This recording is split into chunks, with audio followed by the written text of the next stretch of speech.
Hi everyone, welcome back to my channel. It has been a long time since we've done a sit down chatty video.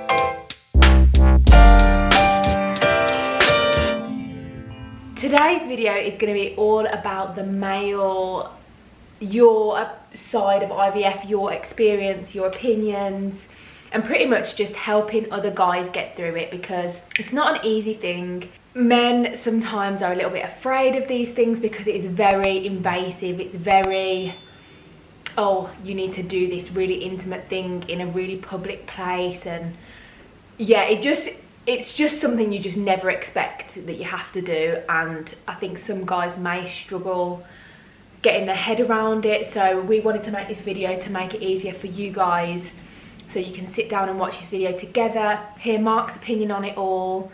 He's been fully dragged into this by me and has become more open because I've kind of sat down and gone, so talk to me about your life, like every day of my life.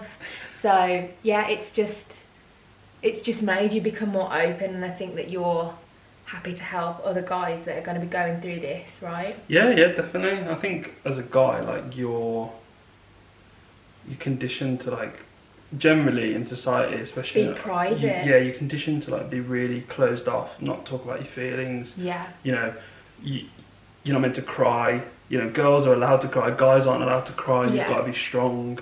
You know, and then IVF really puts you in that position where it's like a lot of things that guys are probably really uncomfortable talking about, or even just hearing that, you know, from other people. You know, like just having someone say the words to you, let alone you talk back, is awkward for most guys. Yeah. But I think, yeah, hopefully this will help people. Yeah, I really hope so.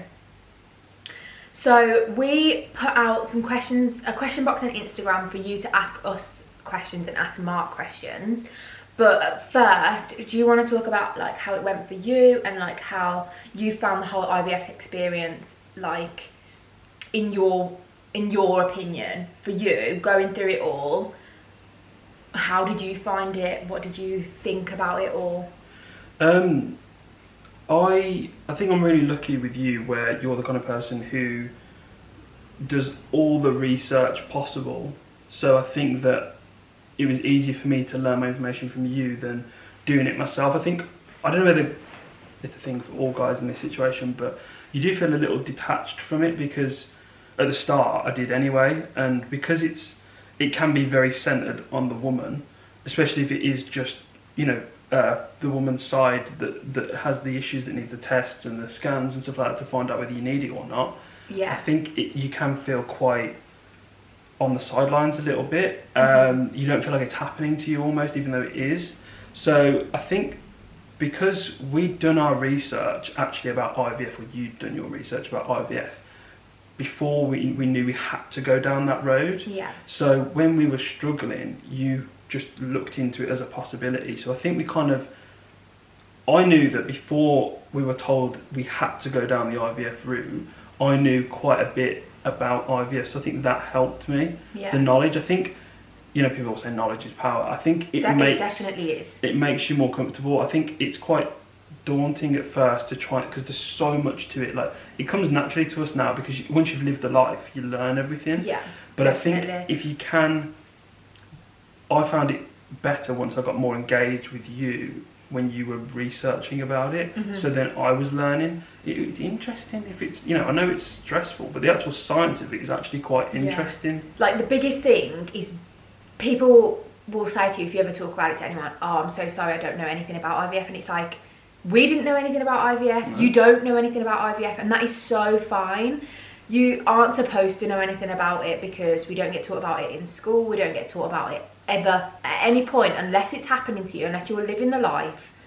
You won't know anything about it. So if you're sitting there going, oh my God, we've got to do this thing and I know nothing, like, you are not alone. You are not alone feeling that feeling at all. You kind of pick things up as you go along. If you're a researcher, do research. Sometimes people don't like to read. That's why we wanted to make this video, because we wanted to sit here and chat to you. You know, you might find that sitting here watching a half-an-hour video or whatever is going to be more helpful to you than reading 25 books. Everybody learns in different ways, and maybe hearing from people that have been through it before, but we might be just like you, we're 27 and 20, how old am I? I'm 27. 27. I'm nearly 28. 27 and 29. You know, you don't generally hear about people from the UK that are in their 20s that have been through infertility and IVF. So... Do you think that's a British thing? Yeah, definitely. People just don't want to talk. Yeah. And it's like, how is anybody going to feel okay about their issues if nobody's out there talking? So here I am. Like, just... That's helped me though massively. I think you have to put it into context. Not every guy is going to have a partner who is so open to talk about it. Which then makes, of course. If you're so open, it's infectious. It makes you feel like as a guy, it's like, oh God, okay, it's okay, it's all right to say things. But you know, not every person is going to be doing what you're doing, but yet they're going to go down the same road. Yeah. So I think just having conversation with each other. You don't have to do what I'm doing. You don't have to sit here and make videos and have an Instagram account and whatever. You just need to be able to talk within yourselves, and I think that is the most important thing that you need to be able to do, is communicate between the two of you. In IVF, the man pretty much isn't needed. You need to be there to sign the paperwork, you need to be there on egg collection day to do your sample, and otherwise they pretty much exclude you from the treatment, which does make it hard to be involved, and it does make it hard to feel like this is your life as well. But I wanted everything. I wanted you to be as involved as possible, because this was, in my opinion, this was happening to us. My tubes are blocked, so it was my issue. But we're a team. We go through life together, and it's not. There's never been a blame game. There's never been, well, this is your fault, blah blah blah. So try not to turn against each other. That's like one massive piece of advice. You're in this together. Stay as close as possible. This is, if anything, has brought us closer together, I'd say. 100%. And we've been together 13 years almost. So yeah, going through this hardship has really improved our communication and made us a stronger couple. Yeah, I think like modern way of life, it's very easy to not talk to your partner. I know that sounds really bad, but like there are so many distractions, like with work. You know, you've got bloody things you can stream non-stop, YouTube. You know, there's things where you can almost distract yourself enough where you actually really think, actually, have I sat down and had a proper conversation? Yeah. You know, sometimes it doesn't have to get so deep into feelings, but general conversation about your both lives, not asking how your day was, or you know, what's so and so up to. It's about each other, and I think that's how really are you feeling about. That's the questions I ask you. Yeah. How are you feeling about it? And what do you think about it? What do you think about it? You know, is there anything you think we should be doing? We made all the decisions together with regards to IVF, like the changes I was planning to make. I don't generally do anything without asking you or running it by you, or without your say so, really. But that's just my way I like to live my life. It's but just you're like, not controlled. Like, just want to put that out there. no chance. I'm like, we are going to do this. Is that all right? Yeah. And then it's like, yes, fine. I was like, okay, good. I'm very much a yes man anyway. I like the fact that you asked me, but it doesn't really matter. No, it's it's like, let's go organic with our veggies. Like, it was just a mutual decision. We both decided that we weren't going to make many changes because we both didn't want that pressure and stress on our shoulders. Yeah. And it was never like, oh Nick, I really think you should be doing this and this. Or I never said to you, Mark, you need to stop drinking, you need to stop playing football, you need to stop having hot showers, blah blah blah. Yeah, I think there's enough research you can do out there to make you literally stop leaving your house. I know that's quite relevant right now, but like, you know what I mean? You can really not do anything, and I think that we've both always said that what you've got to do is you've got to do anything you can live with. Yeah. So like, if it doesn't work, as long as you know you're not going to blame yourself for not doing X, Y, Z, then it's okay. Like, you know, if it didn't work for us, I wouldn't go, oh my God, it was because we didn't change our frying pans from non-stick frying pans. Like, don't get me wrong, if that's what you want to do, fully fine, like, respect it. You've got to just do with what you're happy with doing. Yeah. You're happy and you can live with no matter the outcome, and I think that is a really important thing. I think sitting and discussing all the options that you've got, there is a lot of research out there and you can be consumed by it, and it is easy to let it take over and be like, oh my God, I don't know what I'm doing, and it be such a big thing when it doesn't have to be. And I think kind of taking little bits and making it your personal package for IVF. That's what I did, that's what we did, and it worked for us. So, you know, limiting your stress by not letting external factors influence you too much. Yeah, I mean, going back to like what I found helped me during the process as well was, if you can, making a couple of, I mean, I made most of the appointments, but I'm lucky with what I do.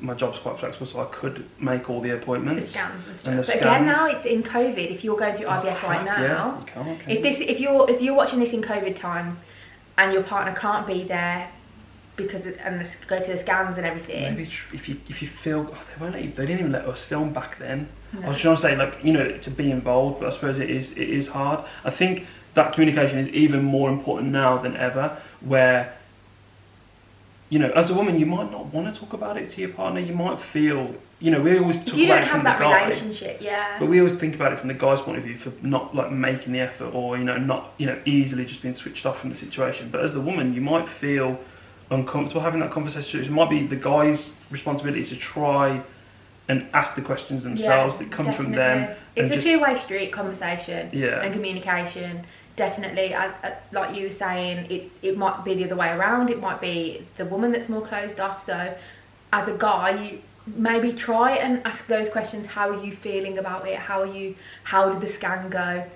You know, learning the lingo, learning about what a follicle is compared to what an egg is, what size the follicles need to be. These are all important things when you're going through the actual monitoring scans before you get to egg collection. They're all the important things. Do you want to talk about egg collection day? Yeah, right, so this is the biggest day for the guy, and this is the thing that I think most guys probably worry about. Yeah, I mean, when I first, like, I knew when we were going for IVF, I knew that was part of the, I just know, before, you know, you don't know a lot about IVF, but I knew that was something I had to do. And yeah, I was, in the run-up, even knowing about it, I was nervous, definitely. So what we're talking about here is Mark had to go into a room. Well, any man would have to go into a room, clinical. We've got a video of it, right? You took a video of it for the lads group, you know, to make it light-hearted and stuff. So I'll put a video up of what the room was like when Mark had to, essentially he had to masturbate into a plastic cup.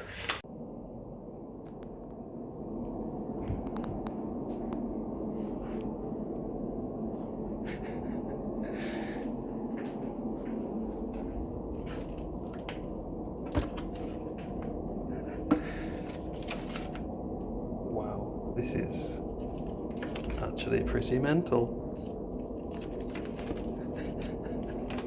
And do his business. So we've got the sample, the sperm, to mix with my eggs as soon as I'd had the surgery to get the eggs. So that is the part that worries most guys, because it's pressure, you have to be dry, it's just all the, it's not the scenario you expect at all, is it? To be a nice romantic.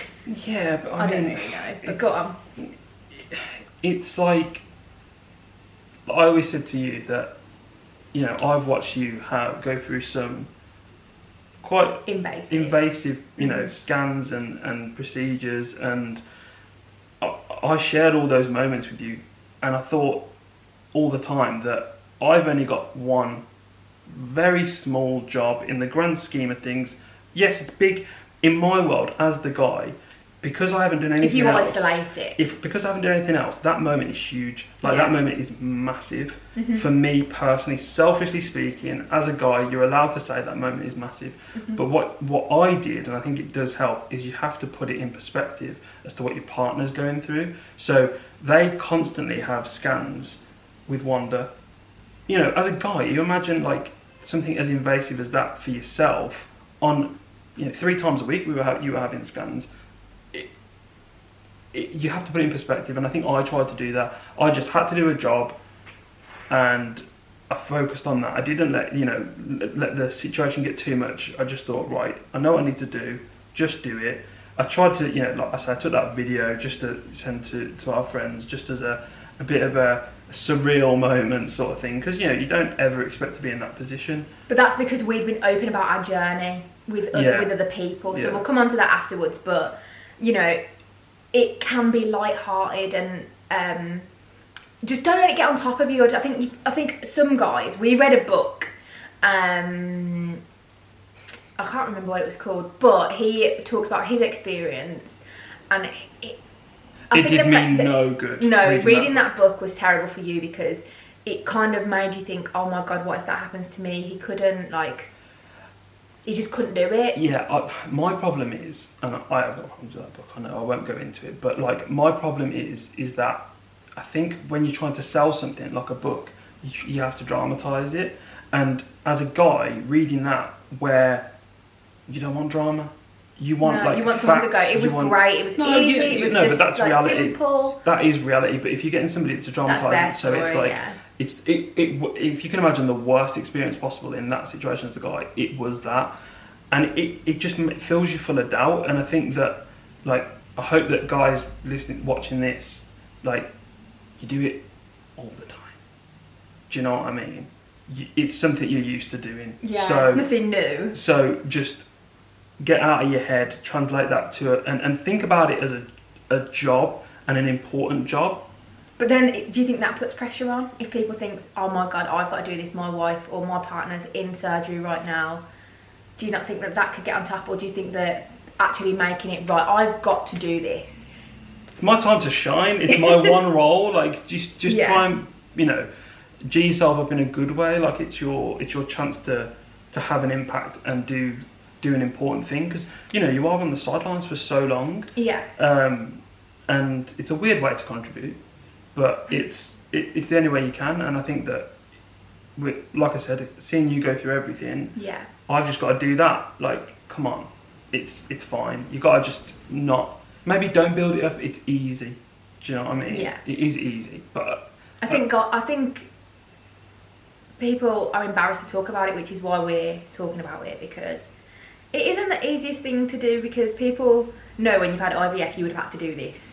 And I think because this is like the main and only role for the guy during IVF, this is the only thing they're thinking about. Yeah. So you will have been building this up in your head probably for months. But like Mark said, it's just a job, it's your role. If you were trying to conceive naturally and you were having a baby, it's just sex. Like, it's just masturbation at the end of the day. It's nothing different than normal. Like, if you give yourself these pressures, like, oh my god, it's got to be today, it's got to be fast, it's got to be done, like, there's no need for that. Like, there's people there, you think you're going to be embarrassed about it, but that's their job. Like, they see loads of men go in that room and come out, like, it's just their job. And don't overthink it. No, don't overthink it, but like, it's part of the process, and no one's there judging you. Do you know what I mean? Of course not. We're all there. Everybody's in that waiting room. We're all there for the same reason. We're all going through the same thing. There's no like, oh, but he can't. I wonder if he got on all right. Like, just don't think about it. Just don't compare yourself. Like, no. Like, everybody is there for the same reason. Nobody's judging anybody in that waiting room. So if it is your day and you're in there, go forth and do it. Yeah, exactly. Right, shall we just answer some of the questions? What kind of research did you do beforehand, if any, like off your own back? It's so long ago now. When we first started researching, it was nearly 2 years ago. So I would say, I can't remember too much, but I would say I didn't do much in the way of research, if I'm being brutally honest. Yeah. My knowledge, my way into IVF came from yourself, and you would say things to me. Yeah. Again, similar to what you said earlier, I actually found it easier watching some YouTube videos, or I don't know if it's still on there. There's a documentary following 3 girls. Was that BBC? On BBC iPlayer. Yeah, that was good. I mean, I'd already knew a lot about IVF by that point. So yeah, I didn't. If I'm being honest, I did it. I say typical guy thing. I don't want to band us all in the same category, but I didn't really do much research. But now, where I'm at now, I think just trying to either do it together, or even if the woman is doing the research, just try and talk about it more, and just you have to take an interest because it's so important. Yeah. But it's hard to accept at first. When we first learned about IVF, it wasn't a certainty that we were having to go down that road. No. So learning about it when you're trying to conceive is almost a bit pressure. Yeah, you don't want to think about it. You think, nah, we're not going to need that. We're going to be fine. So you kind of, especially as a guy, you just dismiss it. I don't want to learn about that. Like, that's fine. But I think it is important, and it's interesting. It is interesting to learn about, even if you never need to go down that road. Which hopefully, if you're trying to conceive right now, watching this, hopefully you never have to. But if you do, it's good to know, definitely. Yeah. What for you was the most difficult part of the process? Are we just specifically talking about IVF? Yeah. Because I'd say that the most difficult moment I've had was more when you found out your tubes are blocked. That was a hard moment. But during IVF?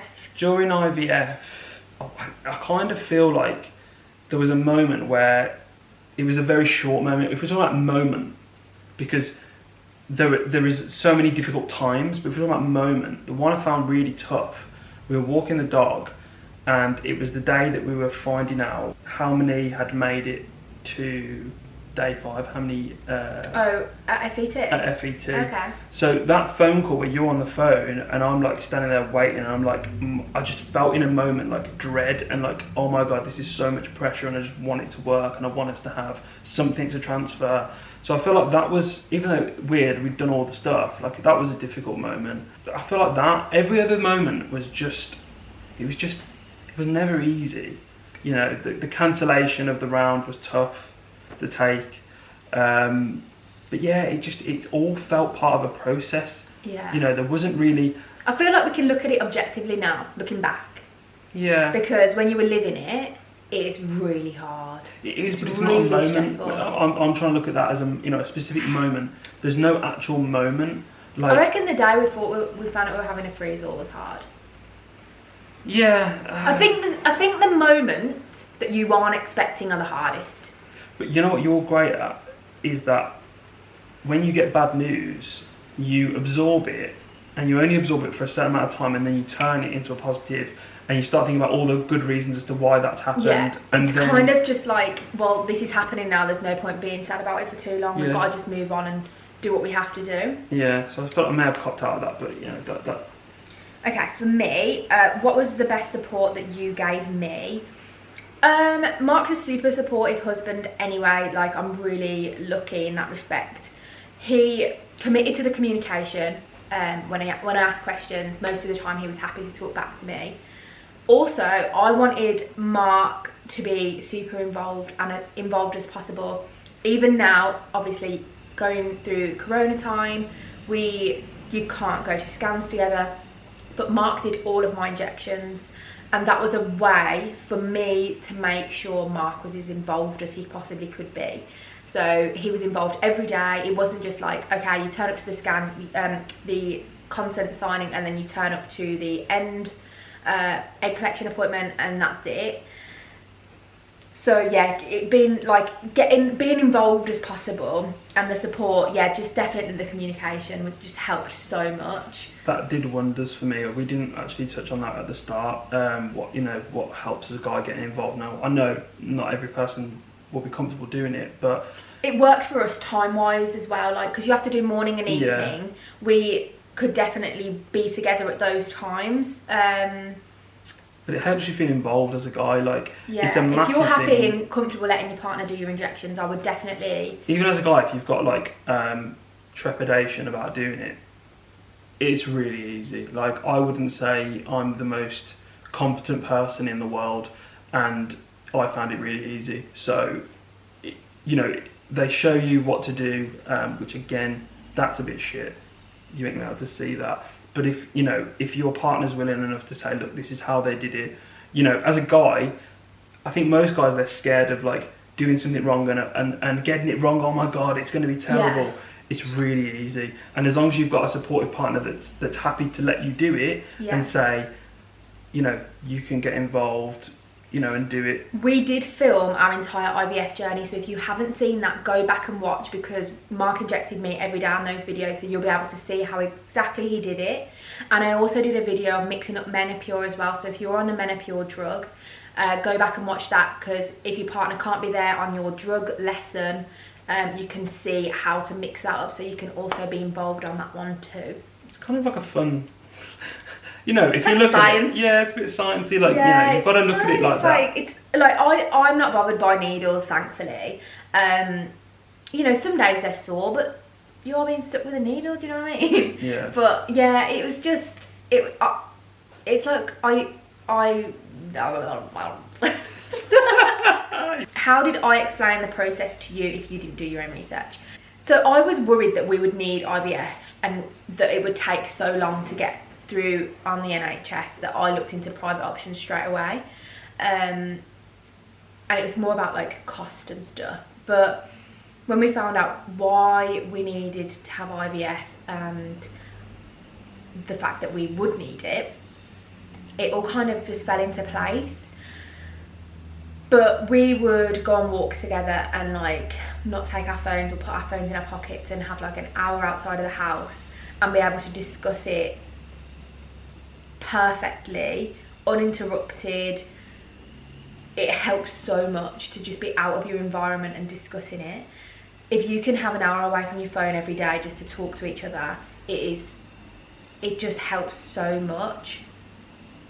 I would be really open about how IVF works with you, and I would not teach you, but like, I'd just tell you everything I knew.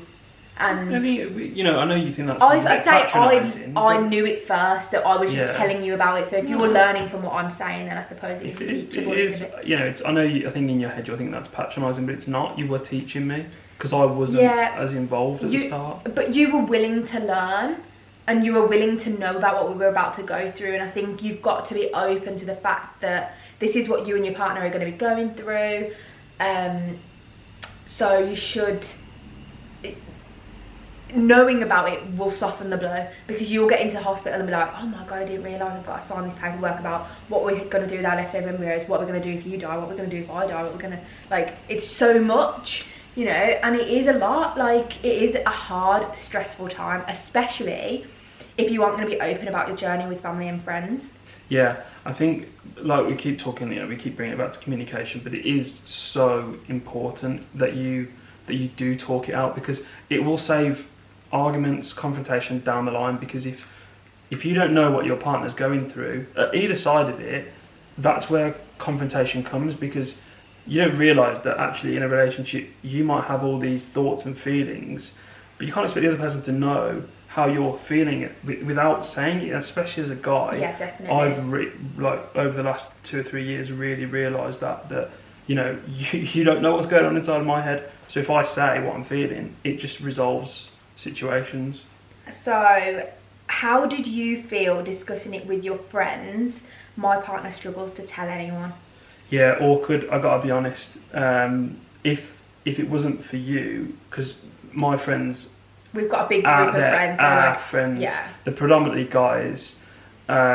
So if it wasn't for you, I probably wouldn't say anything. I'll be honest, I wouldn't, and now I would, and I would recommend doing it. It's very difficult. Most guys in friendship groups, their relationship built on a banter. Seamless. Yeah, I think their relationships are jokes. Built on it's you know, based on like sports or whatever you're into. We do not TV know how to talk. We are not PlayStation or whatever you're into. Generally, lad chat. This is my biggest beef, and I talk to the boys about it all the time. They're just so surface. We're not. You know what though? I will say we are not taught how to express our feelings. I feel like women have always been not allowed, but like encouraged to say how you feel. Say how they feel. It's okay to be a certain way, whereas guys, you're hammered to be. You've got to be strong. You have to be tough. You can't show any kind of weakness, which means that you can't really say how you feel. If you're feeling low, you only talk about the good stuff. You know, as a guy, someone might say, oh, you know, I did a 5K in this time. Like they'll talk about their achievements, but they won't say, I'm struggling. I've had a really bad day today. Yeah. You know, they might say I've had a bad day at work, and then they'll go, someone might go, oh, what was wrong? Oh, it's just someone annoyed me or whatever. Like, yeah. it's you don't never want to get into it. Yeah, you never get into it. So I mean, I don't think this is everyone. We're not putting a blanket over. I am generalising massively. But you know, for you specifically, because obviously I've been open about it on social media and stuff. Our friends knew about it right from the beginning. Yeah, I do just want to quickly say actually, you know, it's not easy for women to open up as well. Like I want to get that out there. Totally. I am generalising, and there'll be women out there that are saying, you know, actually I really struggle here. So, you know, it's not easy for me. I'm just saying, like, in general, society, as a guy, it is you are a little bit closed off. So yeah, I didn't really say too much to start with until I started having to have my tests, and that was before IVF. So I had to do sperm analysis. So I had to do what I had to do on egg collection day previously anyway. So because that was it's one of them things as a guy where you can go, oh yeah, that was a bit funny, wasn't it? Oh, I can't believe I had to do that. Like, I have to do that voice, but like it is one of them things where you can make a joke of it, and that's generally what guys do. We joke before we get serious. So yeah, and then were you worried about like you saying, oh, I'm really struggling with the IVF stuff, or we're going through IVF, because you didn't want to make them feel like, you know, they didn't know what to say back? Yeah. Or was it never about, did you never think about what they would think? I think naturally I'm not you know, how can I put it, worries me, like, you know, or come and help me sort of situation. So I do struggle being vulnerable. You are very much like, I'll deal with my own issues myself. Yeah. And I think it never really gets you far. no, because you can sometimes get into a little pit. Yeah, oh, definitely. And you don't want to have to do that. So I think if there is somebody that you feel you can open up to, I would really encourage that. Yeah, when it's reciprocated, when like someone that you're opening up to, say like a friend, when they do it back, you're like, oh my god, I had no idea.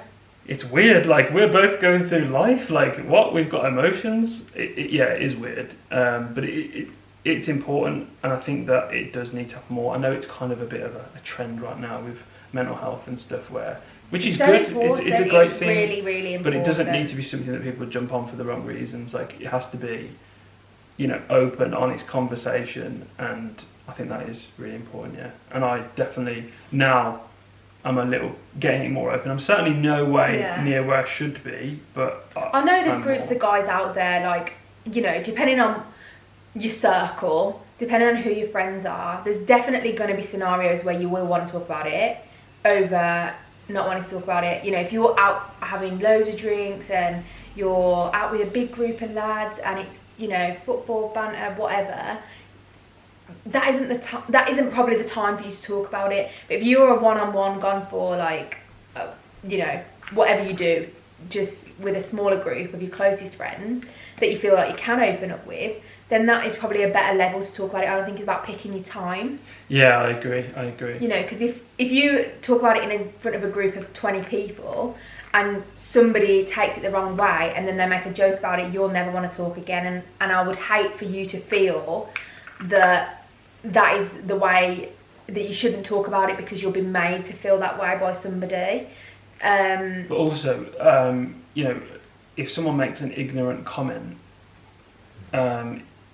sometimes it's good to like not take that too much to heart, because it is lack of knowledge. And like when people always say to us, I never knew about IVF, you know, I didn't. And we said at the start, we don't expect people to know because they're not living that life. So I think that it's important to try and not get offended easily, but also pick the right person. Yeah, definitely. Because there will be people in your group that probably aren't the right people to have that conversation with, and that's not a problem. You just don't have that kind of relationship with them. Yeah. So I think picking the right. But people. Do you think them knowing was better than them not knowing? Yes, definitely. Because when all said and done, when you're going to announce it, or when you're having transfer and things like that, knowing that they know where you've been and what you've been through to get there, you've got that team behind you, whether it go good or bad. You know, they're there to celebrate or to you know, I know full well, because our friends knew what we were going through, if it didn't go our way, I knew that they were going to be there to help support us. Whereas if if we didn't have them, then they, you know, if we didn't tell them, then they wouldn't have been there. Yeah, definitely. This is an interesting one. How do you think you would deal if it was the male who had to do IVF? So like if the roles were reversed. As in, if I had to do all the injections.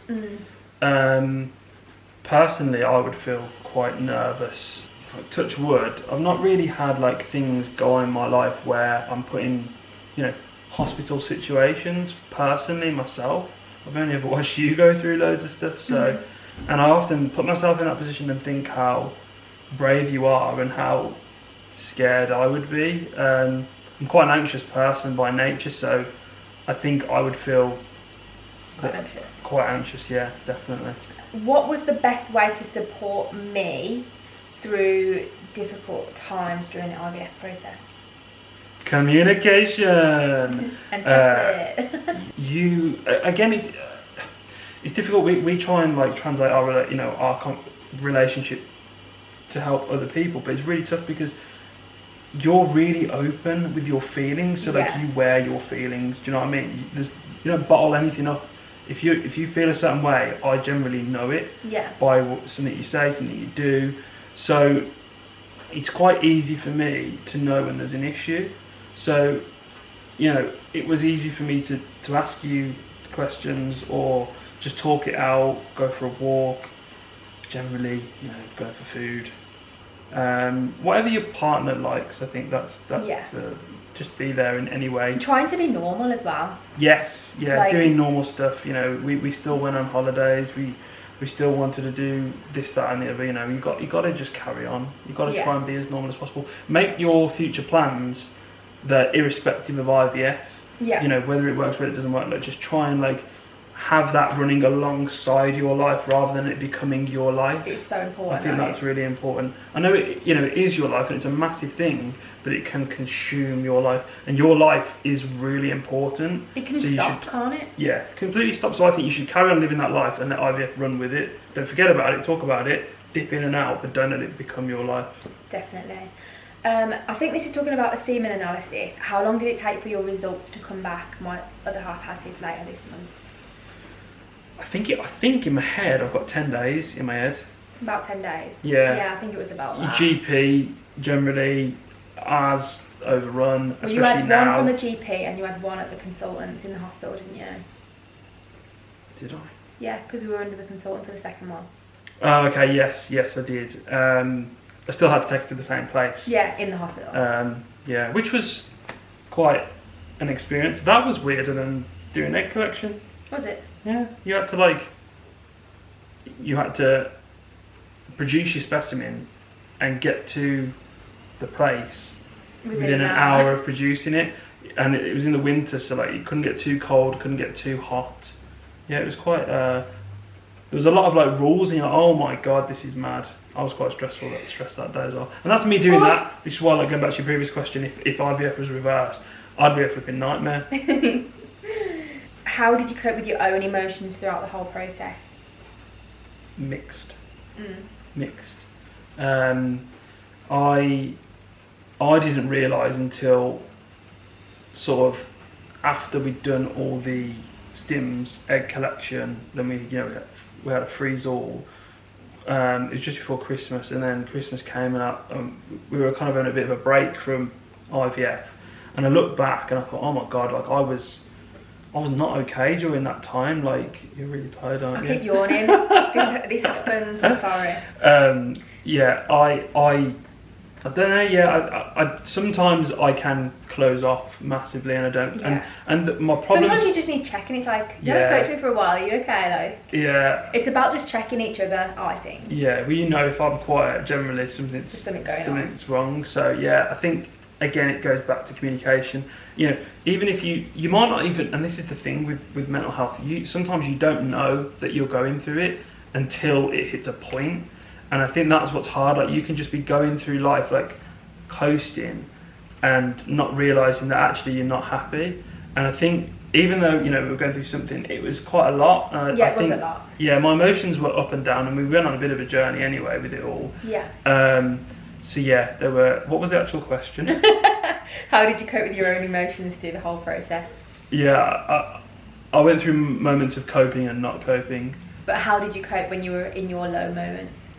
Do you think like trying to be normal helped you, like carrying on going to football, going out, and I think trying to get back to in that, you know, I keep talking about these two lanes, get back in that lane of life. So, you know, I think it was at a time I felt quite... Did you think the moments that you felt most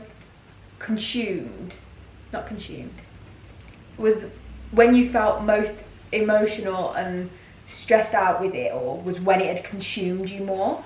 Yeah, I think definitely that, but also was the lack of control I felt I had over the situation. Even though IVF, people think, oh, it's quite planned, you know, you have your injections, you have your egg collection, you have your transfer, and you can almost plan out the way it's going to work. And obviously life just doesn't go that way. No. And I felt like our life we were having was getting put on hold constantly. We were trying to do things and we kind of couldn't because of IVF, which, you know, you accept, and that's what you're doing, you know, it's not easy. But then when we had that break, it really made me think, right, I'm taking control, I want to go away, I want to go on holiday, something we wouldn't be able to do if we were going through IVF. And that really helped me, because it made me feel like Reset. I was living my life. Yeah. Because, you know, whilst you're going through IVF, you aren't parents, you aren't pregnant. It was just us two. It was just us two. And could still drink, could still do all the things, because I wasn't on injections. I'd already had my egg collection. We were in between like egg collection and the transfer, so we were just living our normal life. So we did surfing, we were drinking, we were going out, we ate all the food. It was just great. It was just like such a good trip for us. Yeah. Not everybody gets a break between, and ours was a forced break. We weren't expecting it, but I think in hindsight it was really good for us. Yeah, like I say, it always comes back to, as long as you can carry on living your own life, no matter what IVF throws at you, you've got that strong foundation of you carrying on living your life. I think that's important, definitely. My husband is afraid of helping me with the injections, the trigger shot needle. Just that one? Or all the injections? Just you do it as a general, like, well, giving people advice. Because I know we have touched on it. Yeah, we touched on it earlier. I think it is really simple. Like, it's a really small needle. We're talking like, maybe, would you say that big? Maybe? That big, tiny. And it's, the mixing up is probably the hardest thing. But if you treat it as, I say fun, I'm not talking to a child here. You know, like, get involved, it's fun, but like, I feel like if you try and take that attitude, that might help you. It might, like, not... You see it as a responsibility, I think, and like, this is my role in this. Yeah. And also being confident with it. Like, don't be nervous, because I was confident. You were really confident, like, straight in there. On the surface. Like, I think that's the thing, you know, the fake it till you make it sort of thing. I actually believe that that's a really good technique to have in certain circumstances, because if you really, we're talking about like expressing your feelings and stuff to each other, but if you're panicking on the outside in front of your partner, that's not going to help them, because at the end of the day, they're the one that's got the fucking needle going in and not you. Do you know what I mean? Like, that's, again, it's about, like, I would say to you, if you're listening to this, you've got to put it in perspective. You're the one that isn't having a needle and that's messing with your hormones, that's going to make you feel so many different feelings. You know, like, as guys, we might get hungry, so we get ready. Like, you're getting pumped full of all these different hormones that are going to make you feel so many different things. You're getting a really wonder shoved up you every few days. Like, think about it. You are just mixing up some drugs, jabbing it in and slowly pressing it in. It is easy. Take that role. I'm sorry, I'm not going to be kind. Like, just do it. Like, there's so many things that they're going to have to go through that you don't have to go through. Yeah, if your partner wants you to do the injections, do it. It's great. Yeah. Be involved. Fun jabbing you. Be involved. Yeah, it's just, otherwise you will look back at the whole process and feel like you had no role whatsoever. You know, I'm going to be able to tell our child that I played a big role in it, in helping, you know, and that's important, because, you know, you think as both sides of it, you think, oh my God, it's my job to make a baby, you know, I want to, but in IVF it can literally take that away from you as a guy, because you're going through so much. Definitely. Yeah, just do it. Do you think, IVF has made you feel less bonded with the baby or opposite?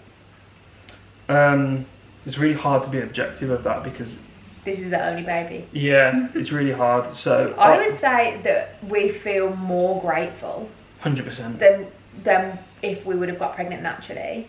I would have always been grateful. You know this about me. Yeah. I famously said to you, I say famous in our world, that I always said, like, what if we struggle? And this was years ago. And I just think that's because we're massive Friends fans, and it highlights it to be not so straightforward on that show. So I think that's what got it into me, and I think, I've completely forgot what the question was. What was you the feel question? bonded with the baby? Bonded with the baby, yeah. At the end of the day, we've been lucky enough that my eggs are fine and Mark's sperm is fine, so the baby is ours. Although it was conceived differently to a regular baby, it's still a regular baby. Do you know what I mean? Yeah, people, I think it's not going to be any different. It's no different. I'm 11 weeks pregnant, the same as anybody else would be. It's just that it got put in me differently than it would have done. In my opinion, it's no different. It's no different. So I feel the same as if we would have got pregnant naturally, if not more grateful.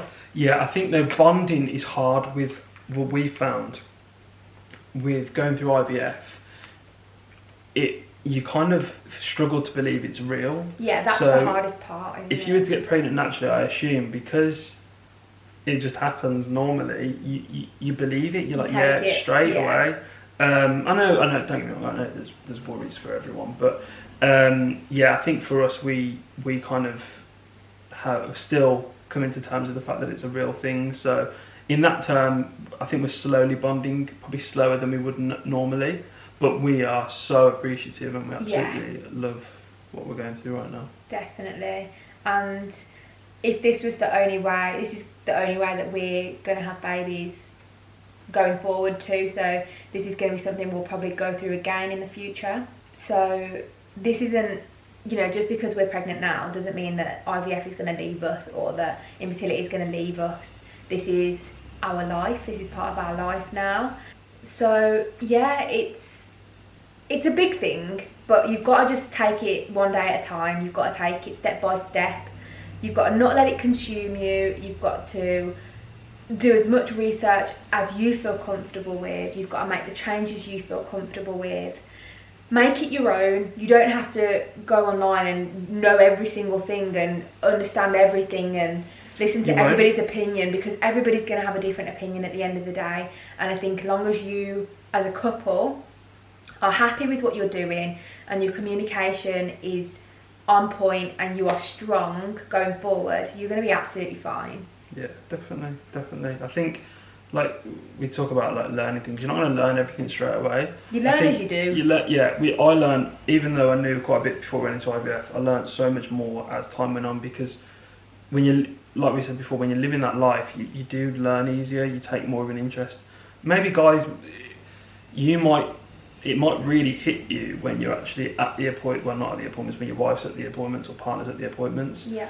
And I think that it would be ideal if you could, again like Boris here, it would be ideal if you could learn a little bit before. I feel like if you got a base. Ask the questions, because if you're not going to be able to go to the scans right now, your partner's going to come out and they'll tell you things. And if you don't understand, ask them what that means, ask them what the follicle means, ask them how big the follicles are. Like, take an interest.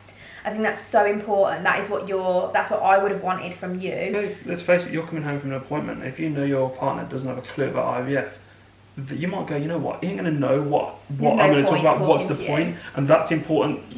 Don't try your best not to have that opinion, because that's just going to pull you further apart. If you've got that opinion of your partner, then, well, they haven't been bothered. They don't know what I'm going through, so why would I bother? It might even be as simple as coming home, did it go well? Yeah. That's it, and that might be enough for you.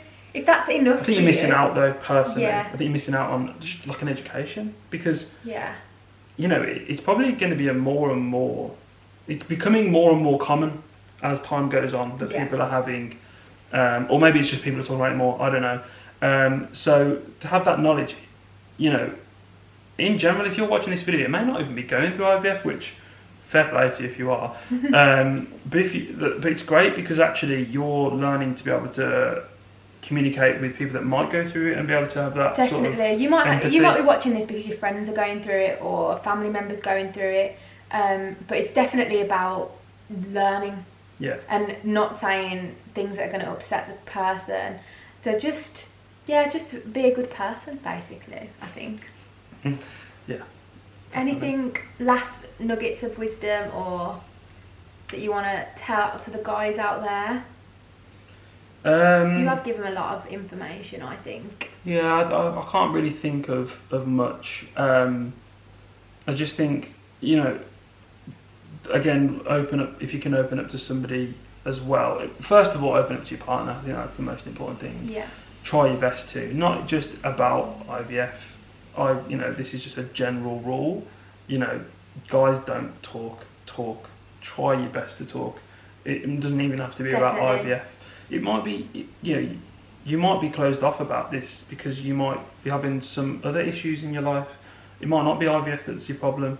So yeah, I think just talking is just the most important thing, I would say. Definitely. And I know we've said that about a million times during this video. Because we just sat here and talked. Right, my battery is about to die. Thank you so much for watching.